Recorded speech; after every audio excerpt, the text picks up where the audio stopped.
The decades-long drought combined with overuse of the Colorado River led the federal government in June of last year to demand the 7 states that depend on the river make cuts in their water usage. But negotiations among the states as to who should cut what have been unsuccessful so far, and that's why the feds came up with their own plan, which could further reduce Nevada's already limited water access.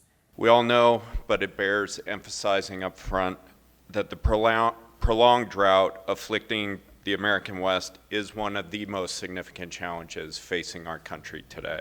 With the Hoover Dam in the background, Interior Deputy Secretary Tommy Boudreau justified a draft of a federal plan which he says would protect the shrinking Colorado River and ensure continued power generation and water deliveries to 40 million people. If you look out the window on this setting, you see the water intakes for Hoover Dam. And clearly they were designed to be able to take in water all the way up to these levels. You look at the bathtub rings around Lake Mead, and you know what the system was designed for and where it stands today. The Interior's plan includes 3 options. 1, take no action, which officials agree is the worst option. 2, make water usage cuts based on priority rights established about 100 years ago. Under this plan, California would receive fewer cuts, while Arizona and Nevada would face the more severe cuts. And 3, make equal cuts of the same percentage across the lower basin states of Nevada, California, and Arizona. But those paths have dire consequences in some cases and may spur opposition or even litigation, unacceptable outcomes. Instead, let us accelerate our discussions in the basin for a collaborative, consensus-based outcome.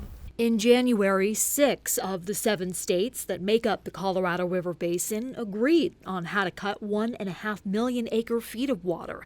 Meanwhile, the lone holdout, California, submitted a different recommendation for cuts. What I was heartened by then was the fact that both recommendations really acknowledged kind of the extent of the shortages that we will have to face. And it also acknowledged, both alternatives acknowledged, that whether we like it or not, the heavy lifting has to happen within the lower basin. The upper basin is already taken and continues to take significant hydrologic shortages. However, Nevada draws the smallest share of Colorado River water, yet boasts a water recycling program that returns about 99% of water used indoors to Lake Mead. That program is under the Southern Nevada Water Authority, whose general manager, John Ensminger, said this about the fed's proposals. Enforcement by strict priority, enforcement by, rather arbitrarily cutting every contract by the same amount, regardless of previous conservation achievements.